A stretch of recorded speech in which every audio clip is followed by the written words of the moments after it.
إن الحمد لله نحمده ونستعينه ونستغفره ونعوذ بالله من شرور أنفسنا ومن سيئات أعمالنا من يهده الله فلا مضل له ومن يضلل فلا هادي له أشهد أن لا إله إلا الله وحده لا شريك له وأشهد أن محمدا عبده ورسوله يا أيها الذين آمنوا اتقوا الله حق تقاته ولا تموتن إلا وأنتم مسلمون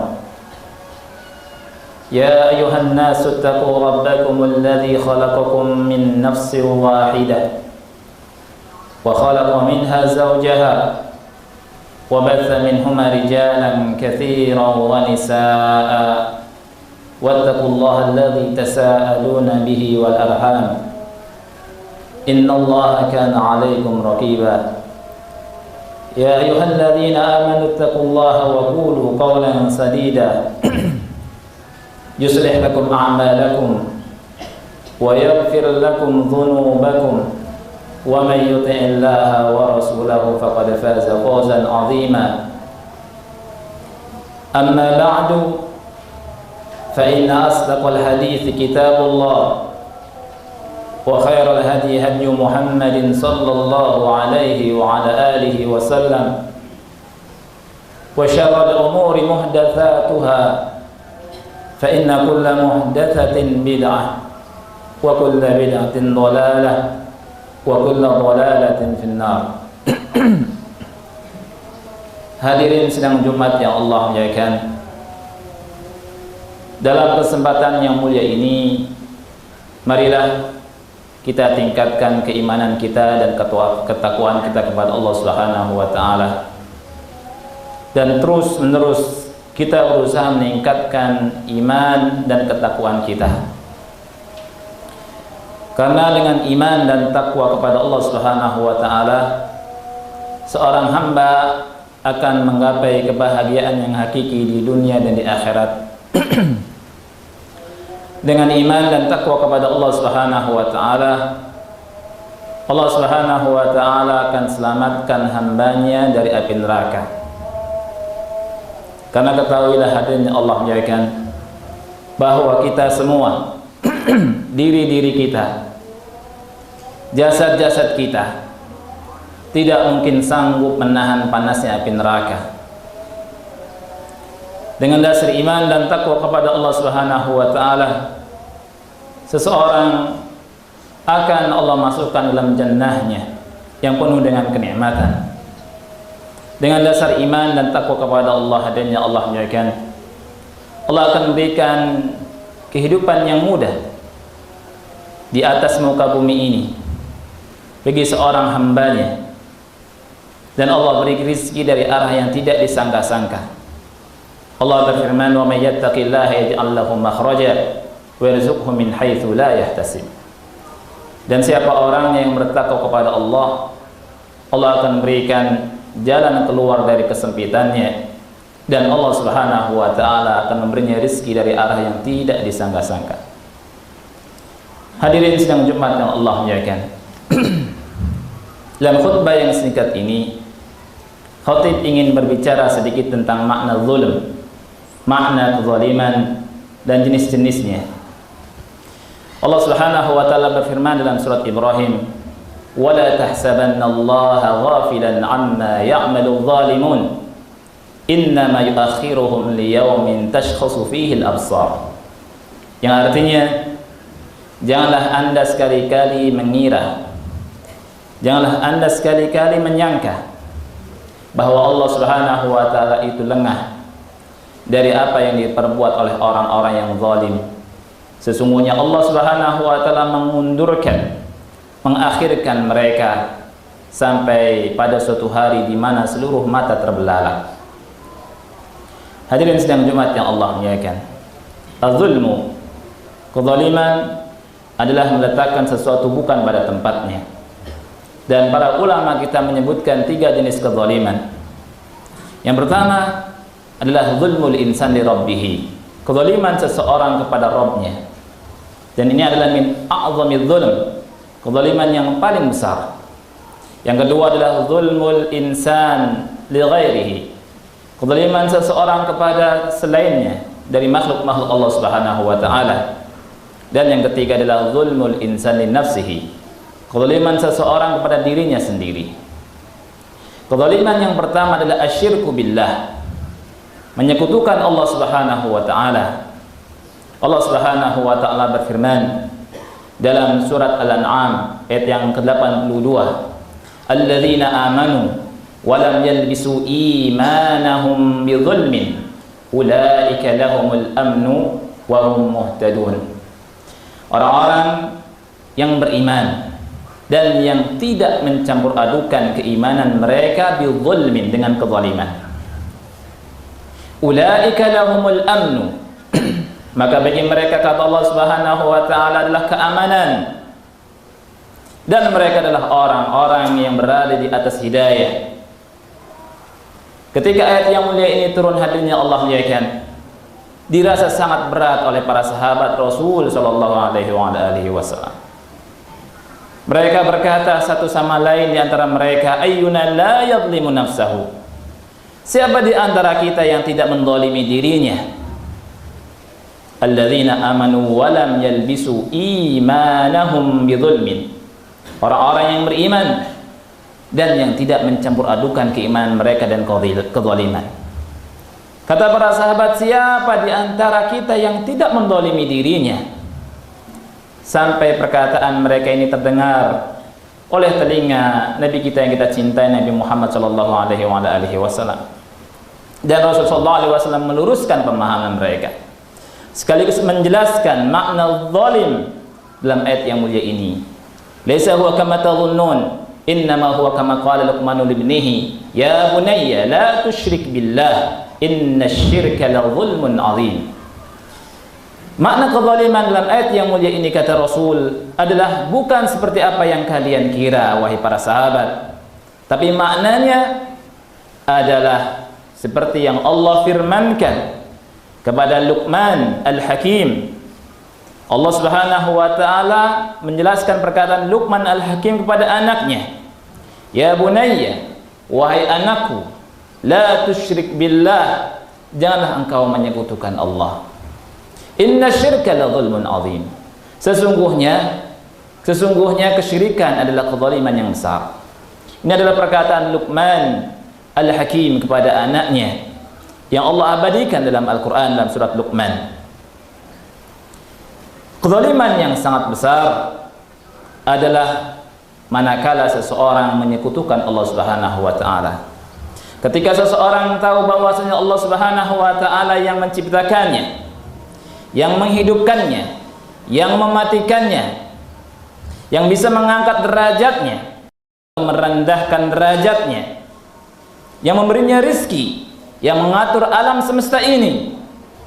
Dia tahu bahwasanya Allah maha segala-galanya, kemudian dia ternyata beribadah kepada selain Allah, menyembah selain Allah, meyakini bahwasanya di sana ada sesuatu yang bisa memberikan mudarat atau manfaat selain Allah Subhanahu wa taala, berdoa kepada selain Allah, maka tentunya Allah Subhanahu wa taala tidak ridha dengannya, karena dia telah meletakkan sesuatu bukan pada tempatnya. Hak ibadah hanya untuk Allah semata.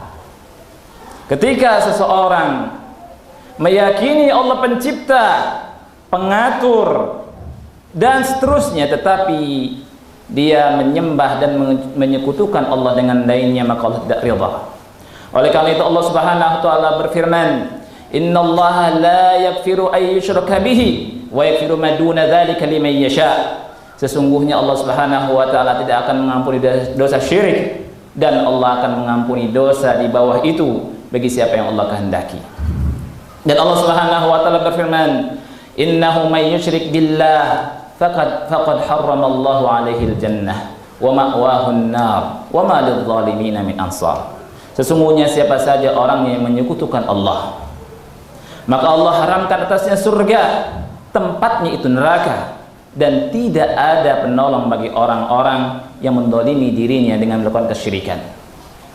Dan hadirnya Allah muliakan, manakala ada seseorang yang memiliki ibadah 1000 ibadah, kemudian satu saja diperuntukkan kepada selain Allah, maka gugurlah 1000 ibadah tersebut.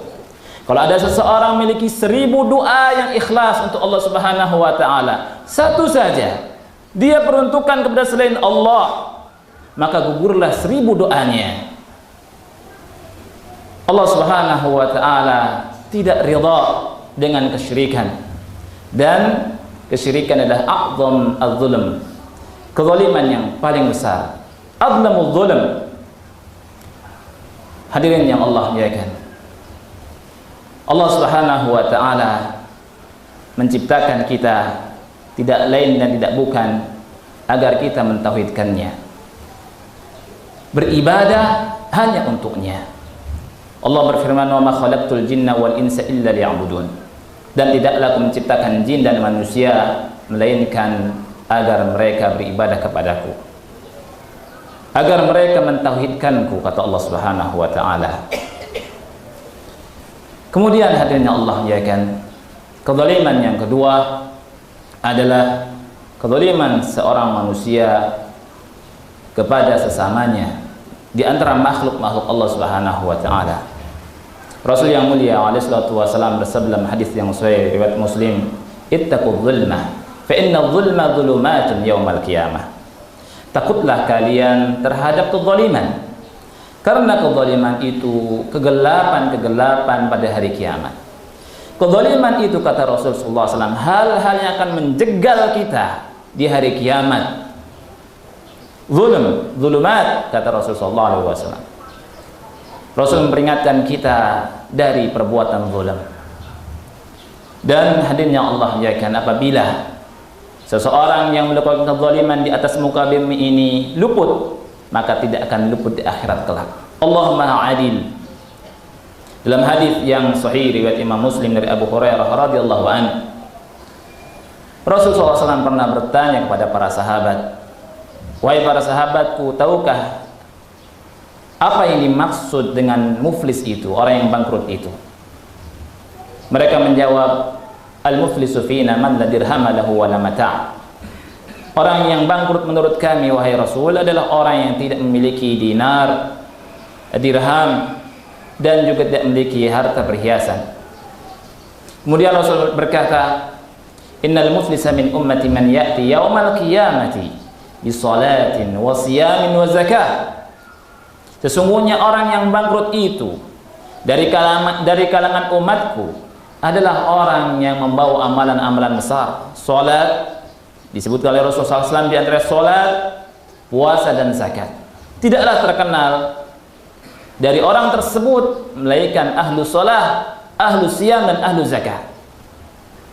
Tetapi sayangnya, kata Rasulullah SAW, "Wa ya'ti wa qad syatama hadha wa qadhafa hadha wa daraba hadha wa akala mala hadha wa safaka dama hadha." Sayangnya, selain dia membawa amalan-amalan baik, amalan-amalan yang sangat besar, dia ternyata membawa amalan-amalan kejahatan, kezaliman yang dia bawa. Dia pernah memukul seseorang, menjelek-jelekan seseorang, mencaci maki seseorang, memakan harta seseorang, memukul seseorang, menumpahkan harta, menumpahkan darah seseorang. Ini di antara contoh yang disebutkan oleh Rasulullah SAW. Maka ketika orang ini dihadapkan di hadapan Allah Subhanahu wa taala, dan banyak orang yang dizalimi, apa yang dilakukan terhadap orang ini? Fayu'ta hadza min hasanatihi wa hadza min hasanatihi.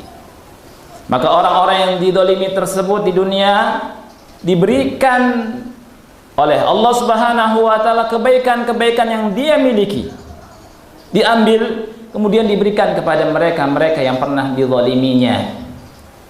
Fa in faniyat hasanatu, apabila kebaikan-kebaikan orang ini habis, dan yang menuntut dan orang yang dizalimi masih ada dan masih banyak belum terbayarkan, apa yang dilakukan? Maka diambillah kejahatan-kejahatan mereka, dosa-dosa mereka, amalan-amalan buruk mereka, kemudian diberikan kepada orang ini. Kemudian apa yang terjadi? Tidaklah dia memiliki melainkan keburukan. Dan apa yang terjadi setelah itu? Faturiha finnar, dia dilemparkan dalam api neraka. Inilah hadirnya Allah menjadikan. Allah Subhanahu wa taala tidak membiarkan perbuatan zalim. Ittaqul zulma fa innal zulma zulumatun yaumal qiyamah. Takutlah dari perbuatan zalim, karena kezaliman itu adalah hal-hal yang bisa menjegal kita pada hari kiamat. Kegelapan-kegelapan pada hari kiamat. Kezaliman yang ketiga hadirnya Allah menjadikan adalah kezaliman seseorang terhadap dirinya sendiri. Kezaliman seseorang terhadap dirinya sendiri ini tidak ada hubungannya dengan kesyirikan dan kezaliman dia terhadap manusia yang lain atau makhluk Allah yang lain. Tetapi hubungannya dia dengan Allah Subhanahu wa taala.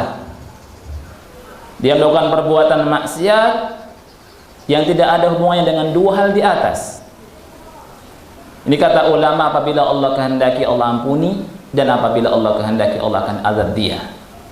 Allah Subhanahu wa taala berfirman, "Walladzina idza fa'alu fahishatan aw zalamu anfusahum dzakarullaha fastaghfaru lidzunubihim wa may yaghfiru dzunuba illa Allah wa lam yusirru 'ala ma fa'alu wa hum ya'lamun." Dan orang-orang yang apabila melakukan perbuatan keji atau mendolimi diri mereka sendiri, mereka langsung ingat Allah Subhanahu wa taala. Mereka pun minta ampun kepada Allah Subhanahu wa taala. Mereka tahu tidak ada yang bisa mengampuni dosa-dosa melainkan Allah Subhanahu wa taala. Dan tidak melakukan dosa-dosa tersebut terus-menerus, dan mereka dalam keadaan mengetahui. Orang yang melakukan kezaliman terhadap dirinya sendiri langsung beristighfar, minta ampun kepada Allah. Allah janjikan ampunan. Allah janjikan surga. Ulaika jazaohum maghfiratun min rabbihim wa jannatun tajri min tahtiha al-anharu khalidina fiha wa ni'ma ajrul amilin. Mereka itulah, kata Allah Subhanahu wa taala, pahala mereka itu adalah ampunan di Rabb mereka dan surga-surga yang mengalir di bawahnya sungai-sungai, mereka kekal di dalamnya, dan itulah sebaik-baik pahala yang Allah berikan kepada orang-orang yang beramal. Inilah hadirnya Allah menjadikan tiga jenis kezaliman yang hendaknya kita perhatikan. Yang pertama adalah zulmul insan li rabbih, kezaliman seseorang kepada Rabbnya. Yang kedua, kezaliman seseorang kepada sesamanya. Dan yang ketiga adalah kezaliman seseorang kepada dirinya sendiri. Khatib sampaikan hal ini agar kita pahami, dan ini yang disampaikan oleh para ulama, karena sebagian manusia membahas kezaliman dengan memperkecil pandangannya dan sudutnya. Banyak di antara manusia kezaliman itu apabila pemerintah mendolimi rakyatnya, apabila penguasa mendolimi rakyatnya, itu saja. Padahal di sana ada kezaliman yang lebih besar dari itu. Kezaliman manusia ketika melakukan perbuatan syirik. Kemudian kezaliman manusia kepada manusia yang lainnya. Apakah penguasa kepada rakyatnya atau rakyat kepada penguasanya? Apakah suami kepada istrinya atau istri kepada suaminya? Dan seterusnya. Kemudian kezaliman yang ketiga adalah kezaliman seseorang kepada dirinya sendiri. Mudah-mudahan kita dijauhkan oleh Allah Subhanahu wa taala dari kezaliman, dan Allah masukkan kita dalam rahmatnya yang luas. Barakallahu li wa lakum fil Qur'anil azim wa nafa'ani wa iyyakum bima fihi minal ayati wa dzikril hakim. Aqulu qouli hadza fastaghfiruhu innahu huwal ghafurur rahim.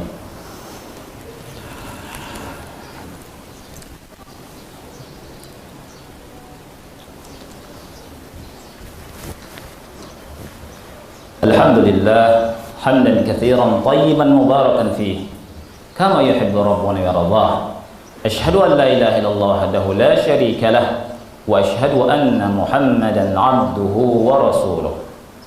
Hadirin sidang Jumat yang Allah muliakan, dalam sebuah hadis yang diriwayatkan oleh Imam Al-Bukhari, pernah Rasul yang mulia alaihi salatu wasalam berkata kepada Mu'adz bin Jabal ketika beliau mengutus Mu'adz bin Jabal untuk berdakwah ke negeri Yaman, dan Rasul yang mulia alaihi salatu wasallam memberikan wasiat yang panjang di antara wasiatnya, wasiat yang di bawah hadis tersebut, Rasul berkata kepada Mu'adz, "Wattaqi da'watal madlum, fa innaha laisa bainaha wa bainallahi hijab." Sesungguhnya tidak ada antara doanya orang yang dizalimi dengan Allah hijab, tidak dibatasi, langsung diterima oleh Allah Subhanahu wa taala. Hadirin Allah ya kan. Pernah suatu saat dalam hadis Bukhari, di situ dijelaskan bahwa seorang wanita pernah mendolimi seorang sahabat Nabi SAW. Sa'id bin Zaid didolimi seorang wanita yang bernama Arwa binti Uwais.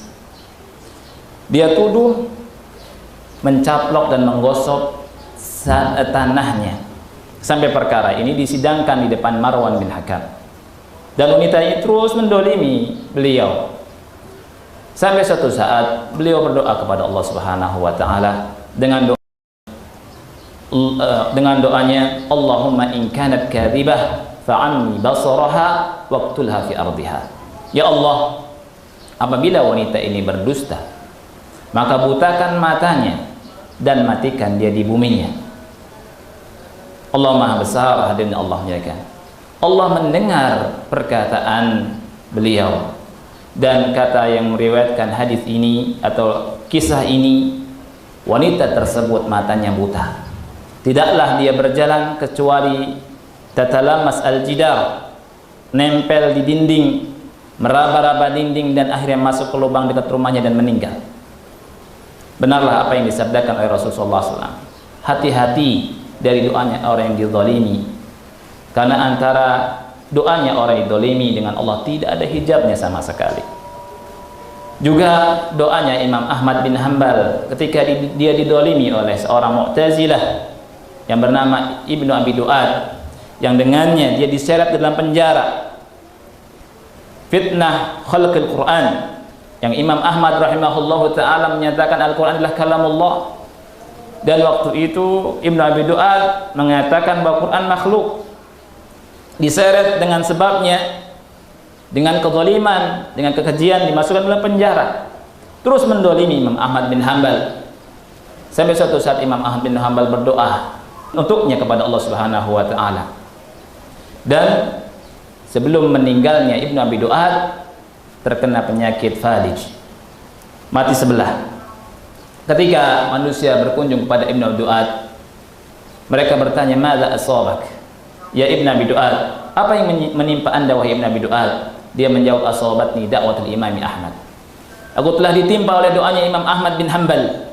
Fa wallahi amma nisful ayman law waqa alaihi dhubabun laka'anna jibal ad-dunya saqatat alaihi.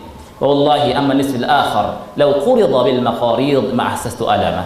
Demi Allah, tubuhku yang sebelah kanan ini, apabila hinggap padanya satu lalat saja, niscaya seakan-akan saya merasakannya gunung-gunung yang ada di atas muka bumi meruntuhi tubuhku.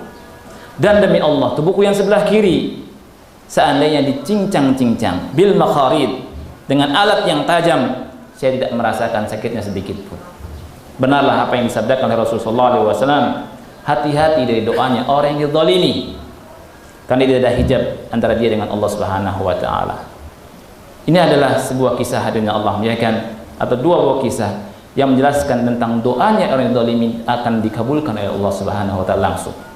Walaupun tentunya memaafkan mereka lebih utama, tetapi khatib dalam rangka menjelaskan hendaknya kita hati-hati jangan sampai mendolimi orang lain, yang mana ketika orang yang didolimi berdoa kepada Allah Subhanahu wa ta'ala, Allah akan mengabulkannya. Akhirnya kita minta pada Allah Subhanahu wa ta'ala agar Allah memberikan kekuatan kepada kita untuk bisa mengamalkan seluruh perintahnya dan meninggalkan larangan-larangannya. Allahumma shalli ala Muhammad وعلى آل محمد كما صليت على إبراهيم وعلى آل إبراهيم إنك حميد مجيد. اللهم بارك على محمد وعلى آل محمد كما باركت على إبراهيم وعلى آل إبراهيم إنك حميد مجيد. اللهم اغفر للمسلمين والمسلمات والمؤمنين والمؤمنات الأحياء منهم والأموات. ربنا لا تزغ قلوبنا بعد إذ هديتنا وهب لنا من لدنك رحمة إنك أنت الوهاب. ربنا آتنا في الدنيا حسنة وفي الآخرة حسنة وقنا عذاب النار. وصلى الله على نبينا محمد وعلى آله وصحبه وبارك وسلم.